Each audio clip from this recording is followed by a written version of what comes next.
This is the Page Publishing Book Club.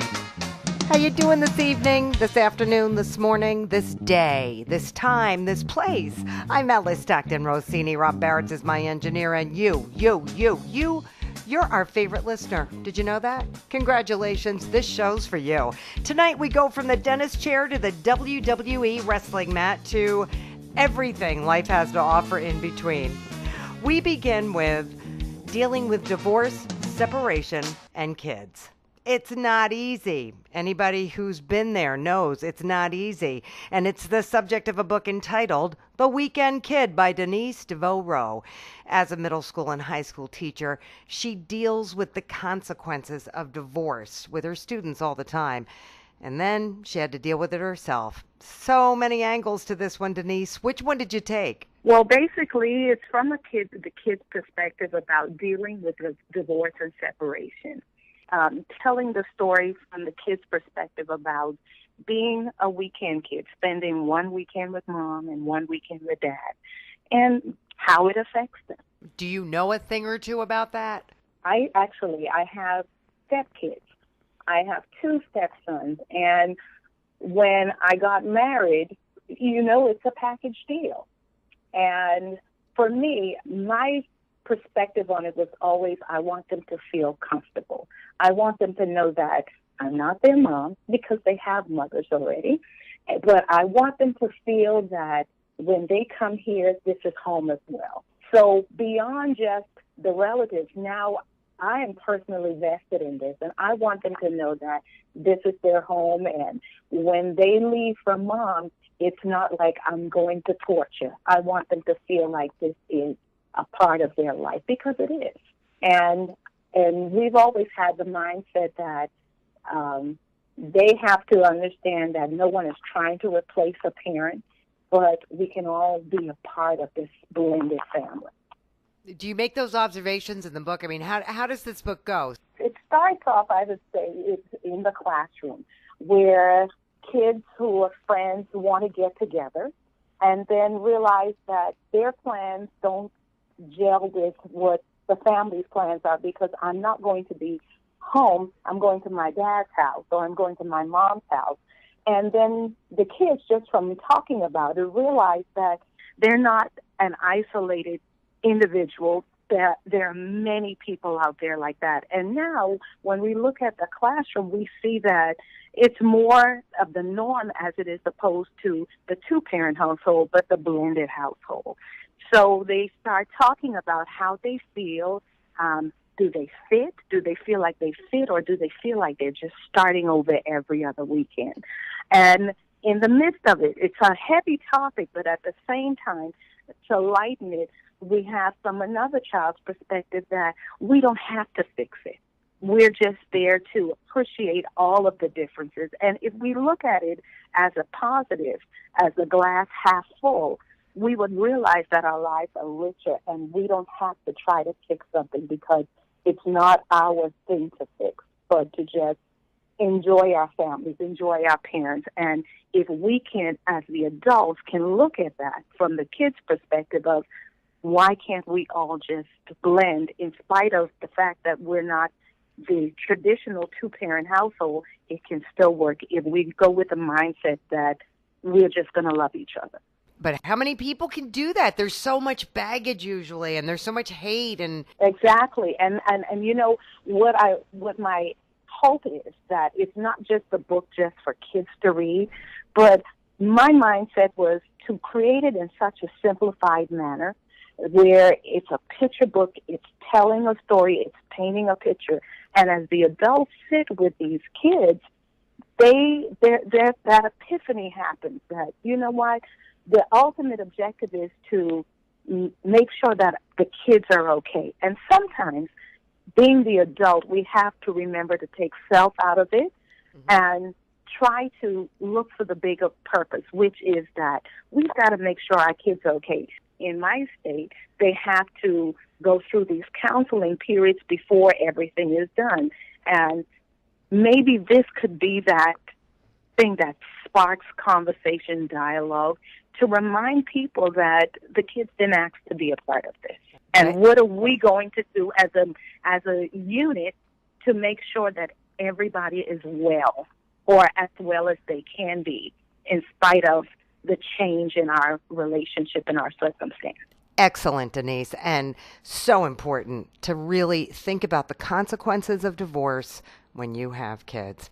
Brooklyn Nicole has done a lot of business writing, but now she's finally fulfilled a long-time creative dream to write a novel. It's entitled The Dentist Chair. Dr. Harry James Maddox was a pillar of the community, but then he crossed the line with his female patients. How many times have we heard that? A lot. I know. It's unfortunate, isn't it? It is unfortunate because, as I've stated in my foreword, there is an element of truth to every work of fiction. And I believe that's where most authors get their push from, is taking a story that actually has an element of truth and expounding upon it. Did this happen to you?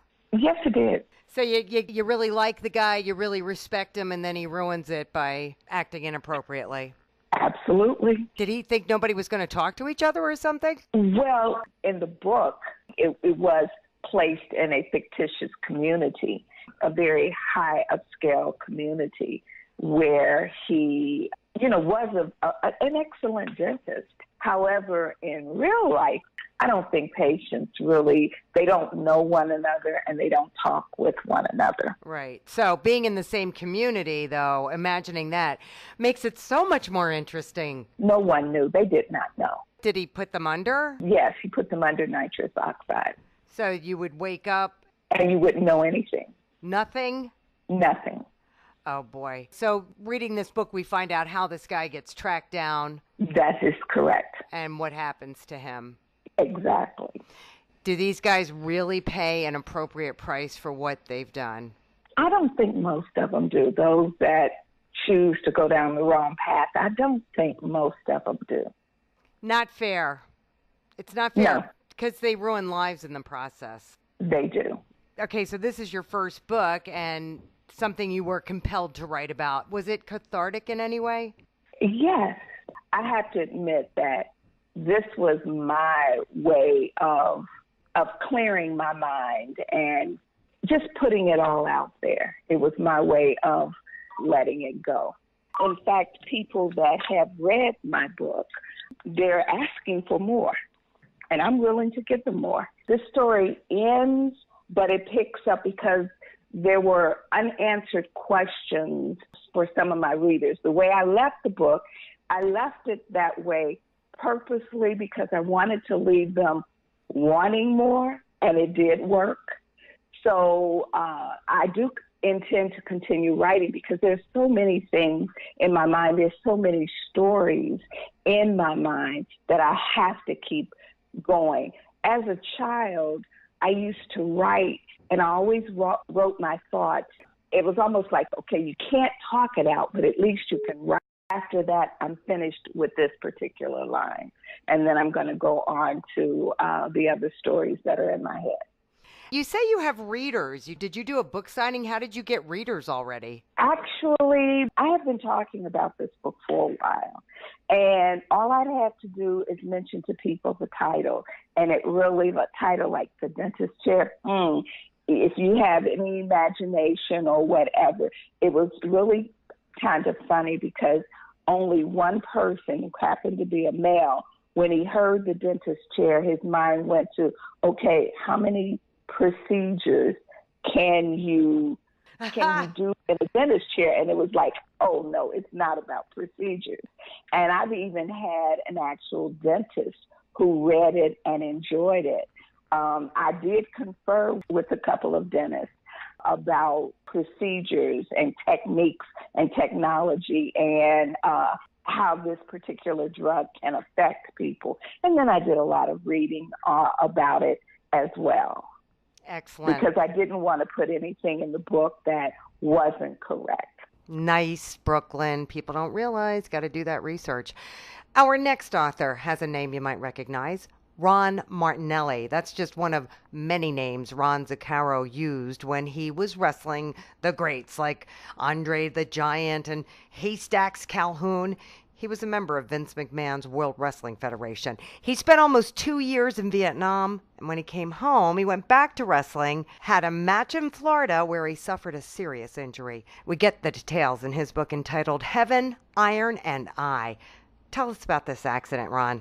Had a match in Miami Beach for the World's Championship, but the day before I walked into a cleaner's, and as I was walking out, I got hit by a truck that ran out of control. It drove me through a brick wall.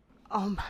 So almost died, and I was in a wheelchair for a year. I spent 10 days in intensive care, then a year in a wheelchair, and 3 years braces on my legs, and finally I made a comeback.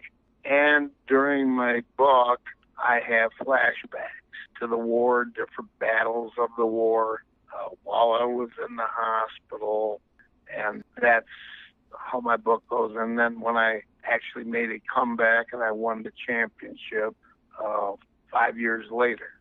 So that's what the book's about. There's a lot of big battles from the war and my comeback and my hospitalization and my faith in Jesus Christ. Because without him, I couldn't have accomplished anything. Well, how long ago was your comeback? Got run all over in 1976. 1981, I made the comeback, and I won the Continental Wrestling Association Championship, but also won the Canadian Championship.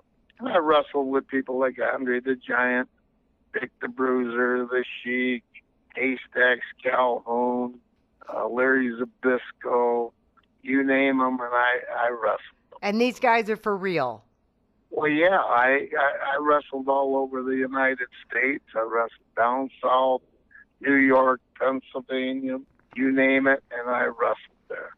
All right, because when you think of these WWE wrestlers, it's almost as if they're not for real. Well, there is showmanship in wrestling, okay? But back then, you really had to know how to wrestle. I was in the military, and they let me wrestle. I was in the Marine Corps first, and after I got out of the Marine Corps, I went in the Army. I was a paratrooper, and after that, I retired from the Seabees in the Navy, and I had 29 total years. While I was in the service, I was wrestling. My sons, they kept bugging me, and I never wrote a book before, so I sat down and I wrote the book. And a lot of people said, well, was it hard to write? And I said, not really, because I wrote down things as they happened. There's a lot of laughter, hilarity, sadness. Big battles. If anybody ever watched the movie Hamburger Hill, I was there. They watched the movie Mel Gibson, We Were Soldiers. That's the area I was in there. And it's sort of a tribute to all my friends that I served with in combat. And in the book, I also have a big memorial out front of my home with 11 flagpoles, Old Glory flying in the center. And got people coming here constantly. I live in the country, so I've got a lot of property. I dedicated about a half an acre just to the memorial. And people come, old timers. That's a joke, because I'm an old timer. I'm going to be 77. But I've had people come on field trips just to come to my place, and they sit down, and a lot of old veterans, and it's for anybody. And they ask me a lot of questions if I'm at home. I've been told by a lot of critics that the book makes them feel like they're on the edge of their seat because they feel like they're there with me. And there's a lot happening in the book. So when people come to this memorial that you've created, do you give them a copy of your book?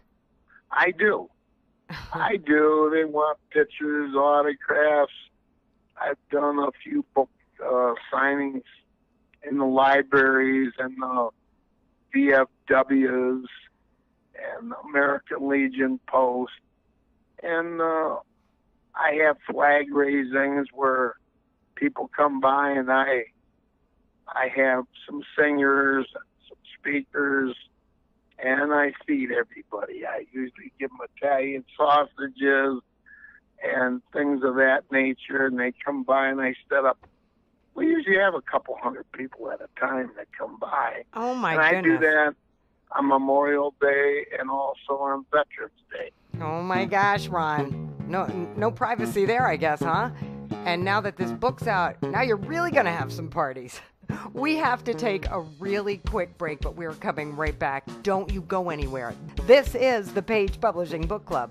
Have you written a book and want to get it published? Then now's the time to call Page Publishing at 800-204-6099 and do it immediately. You see, they're looking for authors of all types of books. And unlike most publishers, Page Publishing will take the time to review most of the books submitted to them. And they'll even give you their feedback. And if they like what they read, Page Publishing will get your book into bookstores and for sale online at Amazon, the Apple iTunes Store, and other outlets. They'll handle everything: copyright protection, printing, cover art, publicity, and editing. So if you've written a novel, a children's book, a cookbook, inspirational work, a book of poetry, or biography, and want to get it published, then you need to call Page Publishing and do it immediately. Call 800-204-6099 now for your free author submission kit. Your road to fame and fortune could very well start with this simple phone call. For your free author submission kit, call Page Publishing at 800-204-6099. Welcome back to the Page Publishing Book Club. Anthony Johnson spent some time in prison, and he turned that experience into a force to help others. The title of his book says a lot: America's Corrupt and Discriminating Judicial System Against Black, Hispanic, Female, and Low-Income Americans. Anthony. Well, I served 10 years in jail illegally, and so I taught myself the law. What did you go to jail for? I was in jail for conspiracy, and I received a 4 to 10 years sentence. And I wound up doing the whole 10 years because I was fighting them back, and they don't like people to oppose the system. But you were innocent? Yeah, I'm innocent. The judge and the DA took immunity. I have evidence of them lying during the trial, the whole nine. And then after that, I appealed it, and that's why I wrote the book. After I appealed the situation, the appeals courts and the federal courts just covered the whole thing up all the way to the text. It violates due process. What they have done is the judicial system is racist. Okay, they've been exploiting blacks, and they've been deceiving them. So they're getting away with it, and it's been continuing for almost 100 years. Over the years of my experience in my litigation, I wrote the book, and what I did was, because at the time and I was fighting them, over the period of time, the judges, many judges, would lie. They would lie to cover for the next judge. It wasn't so much as they was worried about you being innocent. All they was worried about their own posture, their own positions. So what they do is they would lie, and you have certain basic deceptions. It's called, I use the word artifice in my book, where they apply these tricks during trial. Okay, and so to the legally naive people that don't know, they don't know these tricks. So I wrote in my book, I outlined the tricks. I call them artifice. That explains to you the tricks, because if you don't know what they're doing, then you ain't gonna be able to fight them back. I explain the tricks that they employ. It's basic tricks, and then after they employ them, okay, I explain to you how to fight them back. Now I'm living proof that it works. I have no law degrees, right? I've never been to college or anything like that. And I can compete with any lawyer in open court or anywhere in the United States of America. I have competed with them. I won many cases prior to this, but in the last 4 or 5 years, they blackballed me. They had blackballed me for from pro se litigation, but I still win cases. I still help people because they don't know it's me. I just tell people what to do. This is how to help people who have been unjustly accused of something that they didn't do. This is to teach you how to compete in court, period. You can go to court. You can go in the courtroom right with my book.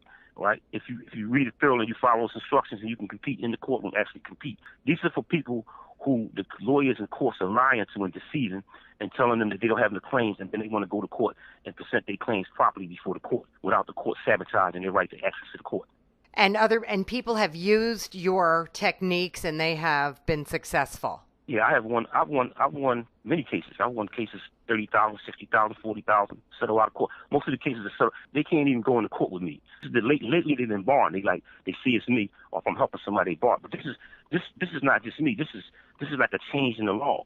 They're starting to sabotage any type of access to the court for anybody because they have a monopoly. The lawyers and judges can create a monopoly, making money. And so what they're doing now is they don't even your claims. Like say I argue the same exact claims as a lawyer in the court. They're exactly identical, right? But they'll blackball my claims, and they'll never get to the court or never be heard because the judges summarily dismiss them, which is illegal, by the way. But they'll hear the lawyer claims, which is the exact same as mine. That's what they do. That's what they've been doing in the last couple of years. They've been doing it before that, but they would actually have some type of court be open to some type of argument. Now it's not open at all. It's just completely closed to any type of pro se or self-representation. So the way you're selling your book is actually showing up at the courts and helping people. Right, and not only that, exactly. And I can walk in the courtroom right now with my book, right, and I guarantee you they won't take no jury trial cases. That would be suicide for them. And the book is short. I really short, so people not real complicated, short and to the point. So it's only 140 pages. It tells you the tricks and then explains to you how to compete with them. All right, Anthony, thank you. R.E. Stevens is one of our dream writers. I really think Page should have a section just for people who have a dream, and then the next day they write a book. It happens. I'm telling you, it happens more than you think. R.E.'s story reminds me of all the people you hear about who win a ton of money, and then you check them out years later, and they're just broke, miserable, or both. And if nothing else, it teaches you true happiness beyond money, and that's the name of your book. What's the story, R.E.? It's about a guy who comes into a little money by winning the lotto, and he ended up investing it smartly, and it just took over and grew, and eventually he has a tragedy and realized that money can't fix his tragedy, and then started spending time with his family again. He's got plenty of money. He just realized that money can't buy the happiness of spending time with your family and kids and everything like that. Right. Do you have a family? I got a child on the way. That's great. This is your first book. What was it difficult for you to write it? Was it difficult for you to sit down? Did you have any obstacles or hurdles? Not really. It flew pretty easy, and I just sit down and just start writing, and I already knew where I wanted to go. It's just a matter of getting there. So I started basically from the end and worked my way to the beginning. But it worked out pretty good. So you basically had a dream, woke up, and started writing. Yeah. That's kind of amazing, don't you think? Absolutely, yeah. And you dreamed about a guy named Brian, and he wins this money. He's actually successful, but he's ignoring his family and basically loses his focus, right? And winds up miserable.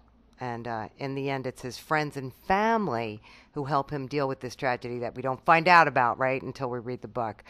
And he learns a valuable lesson. Very nice. I'm just curious, what do you do when you're not writing? I see you're a volunteer firefighter, an EMT. You love to play pool.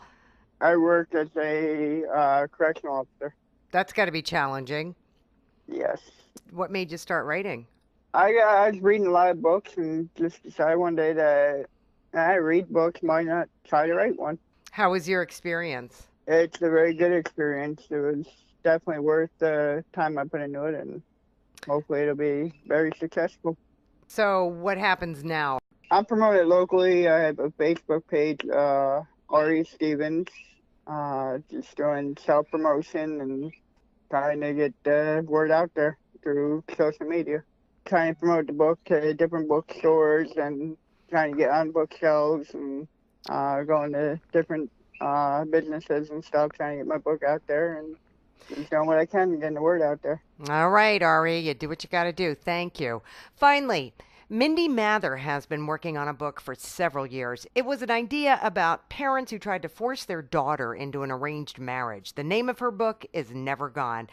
This is a story of a girl named Michaela. And she had other plans when her parents decided she was going to marry her childhood friend, Walter, on her 18th birthday. Is that how it goes? What were her plans? She wanted to go to college, and her dad's a lawyer. And even though the 1800s they had all these arranged marriages and stuff like that. And her father was friends with Walter's parents, and they talked about having this arranged marriage so they could keep their family business together. And it was a plan to keep everything in the family. And Michaela, of course, she didn't want that. She wanted to do her own thing.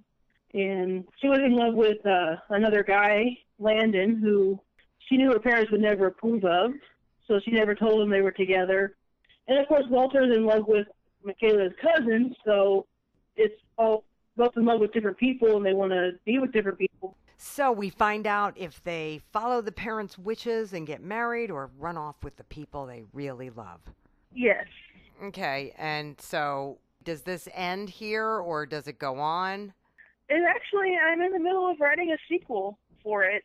It does go on. The sequel takes place several years after the book Never Gone ends. And where I'm at with it right now is, Michaela and Landon reunite, and it's not exactly a happy thing because, well, Landon, I don't want to give too much away, but he gets married. And, several years later, they're still not together, but I'm still working things out, trying to figure out if I want them to end up together or not. Oh, okay. It came from a song, Never Gone by the Backstreet Boys, and I know the song's not about an arranged marriage or anything, but it seemed like it was about a lost love, a guy missing his true love, so I just kind of went with that. How long did it take you to do this? I started this story, it's been over 10 years since I actually, started writing it, and I've rewritten it, and, just developed it over that period of time. Wow, that's a long time. So you're not going to take that long with the next book, right? I'm hoping not. I'm about quarter of the way done, maybe more than halfway done. Have you gotten any feedback on your book? Yeah, I gave it to some people that I work with, and they all seem to enjoy it. They said there's a lot of emotion in it. They can tell that I put a lot of passion into my writing, and one girl said she likes all the twists and turns that this book has in it, so... That's a good sign, Mindy. I'd take that as a positive. Keep it up. Keep writing. And that's a wrap for this edition of the Page Publishing Book Club. If you joined us tonight, like if you're listening right now, you should get a trophy for staying up so late. Thanks so much. If you're joining us by podcast, we love that too. 710WOR.iHeart.com. That's where you'll find all of our shows, and you can download them and listen anytime you want, anywhere you want. We don't care. We're just happy you're listening. We really do appreciate it. And we're already working on another set of authors. Will you be one of them? That is the question. When are you going to write that book? Think about it. I'll see you next time.